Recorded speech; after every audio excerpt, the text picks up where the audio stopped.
good morning. This week we are talking about reactivity and managing fear-based and reactive behaviours. Thank you to everyone who has asked for this as a topic this week. First of all, I just want to talk a little bit about what reactivity can look like and how you might see the signs of reactivity being displayed in a dog. For those of you who don't know me, my name is Jo Middleton and I'm a director at Canine Principles. I am very passionate about cognitive-led rehabilitation of rescue dogs. I've been in the rescue world a very long time and have geeked out on all things behaviour for many years, all things dog for many years. So I've seen a lot of reactivity and a lot of fear-based reactivity as well in the rescue dogs that I've fostered, the rescue dogs in kennels and the rescue dogs that I've supported the rehabilitation of. Usually you will see three different levels of symptoms with the reactivity. So you'll see sort of mild, moderate and severe signs. The mild signs are early indicators of discomfort. So you might see the lip licking, yawning, stress signals. You might see the ears pinned back. You could see whale eye with the whites of the eye visible.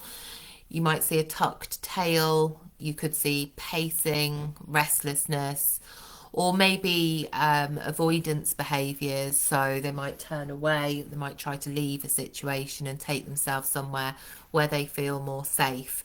They're the early indicators. So when people say that the dog is reactive and there was no warning sign, there are usually levels before it gets to that reactivity that haven't been picked up on. And it may be that it's because the dog removed themselves that they weren't picked up on. But it may be that because the human isn't aware of the signs, or they are not confident in analysing a dog's behaviour and how they are communicating through their posture and their more subtle behavioural mannerisms, that it may be that they've been missed. So looking out for those mild signs is really important, because that's going to help you to realise that the dog is not comfortable with the situation and take action to advocate for that dog and remove them from the situation and show them that you're able to make the decision to keep them and you safe. The more moderate signs are when things are escalating. So that could be something that is picked up on because it's more obvious. So that could be barking. It could be lunging towards whatever it is that the dog is not comfortable with or feels may be a perceived threat. It could be growling, but it could also be freezing or shutting down. It could be shaking and trembling. So the moderate level, the escalating stress, is usually a bit more obvious to an untrained eye than the mild symptoms of not being comfortable with the situation, where you've got that lip lick, that yawn, the ear position being pinned back, the avoidance kind of behaviours like the turning away or removing themselves.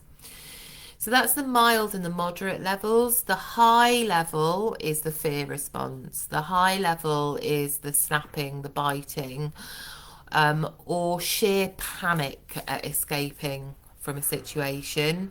Or it could even be self-harm. It could be that they're scratching themselves excessively or chewing their paws excessively and harming themselves. So those three different levels, you'll see different symptoms depending on the individual dog. You'll see different signs of what they're doing, but it's really important to recognise them, and it's really important to know what level of reactivity the dog is at before you look at how you can manage the reactivity or the fear-based behaviours.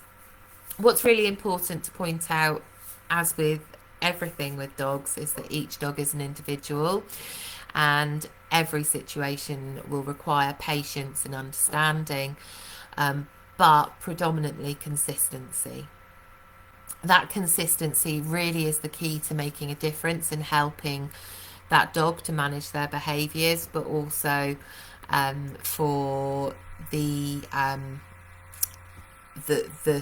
I don't want to say quick because it can be slow, and that's why the patience comes in.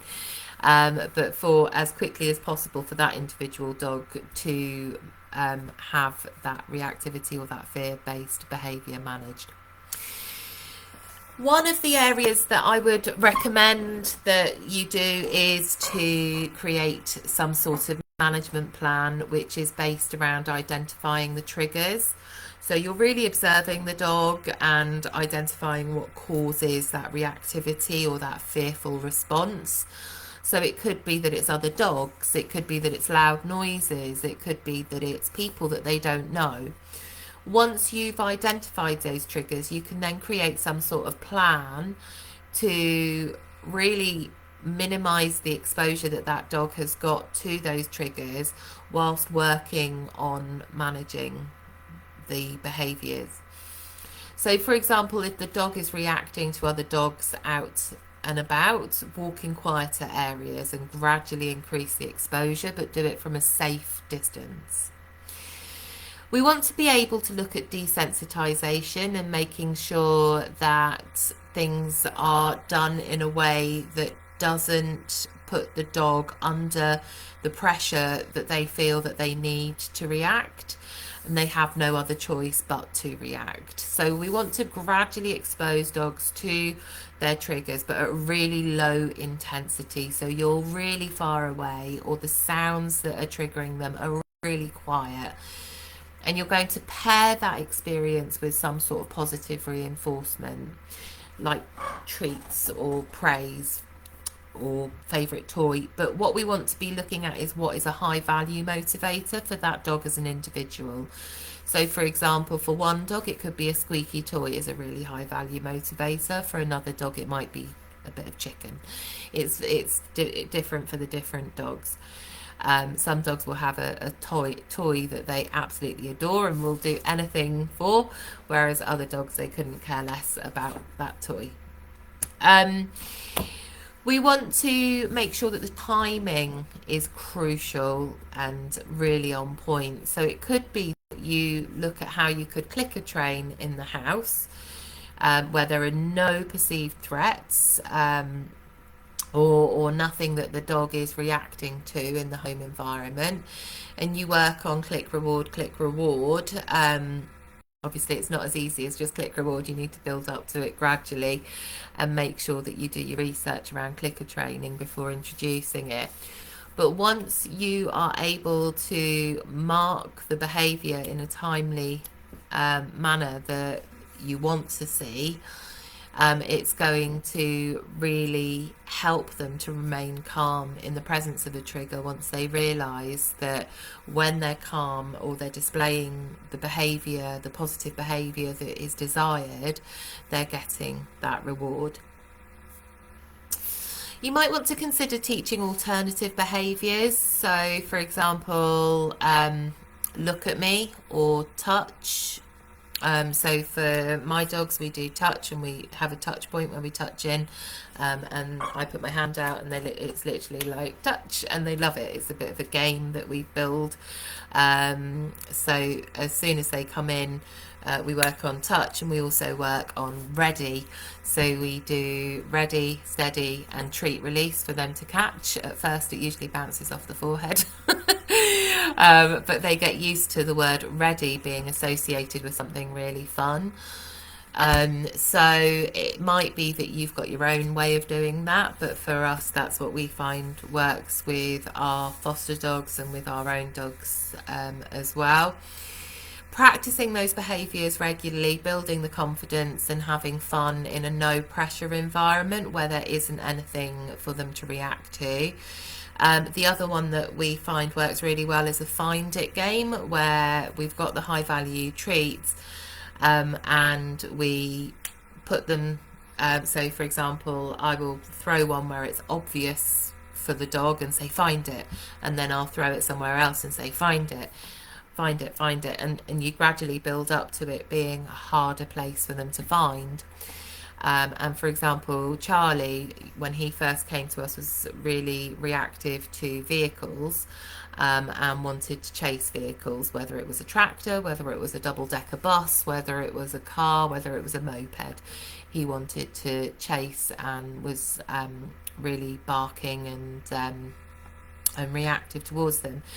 By playing the Find It game, he now associates a vehicle, and we've built up to this over about 18 months. It's not been anything quick, but we gradually increase the exposure, and we're playing the Find It game, and we can now have him by the side of a road with a vehicle going down, and we're playing Find It, and he's so engrossed in finding whatever it is that he needs to find, whether it's a little chicken treat or whether it's a little bit of cheese or whatever we've got with us that day. He is so focused on playing the Find It game, he's not reacting to the vehicle anymore that's coming down the road. So teaching that replacement behaviour has been a real game changer with him. The final thing, I know this is a bite-sized training and I could talk about this all day, but the final thing that I just want to touch on is the leading by example and not getting stressed yourself. I know we're all human, I know it's tricky, but we want to make sure that we're staying calm and composed and being patient during training and not getting stressed, not least with the dog. We're never going to use any punishment. We're never going to use any harsh correction behaviour. All that you're going to do by shouting at the dog, by yanking at the lead, by behaving in a way that isn't appropriate and isn't in line with force-free behavioural modification practices, is worsening that fear, worsening that anxiety. So instead, really focus on building the trust, building that bond through those positive interactions, because the consistency, the patience, and that positive reinforcement are really going to be the key to helping the dog feel safe and secure and reducing those reactive behaviours. And there is no quick fix. It is that consistency and that positivity that's going to see you through. Hope that's helpful, guys. Canine Principles has got a fabulous reactive dog course. I'll put the link in the comments. If you're watching this live, if you're watching it on playback, let us know in the comments. It would be great to hear from you and hear your experiences around the dogs that you've come across that are reactive, and any ways that we can support you and help you in the group. Have a wonderful day.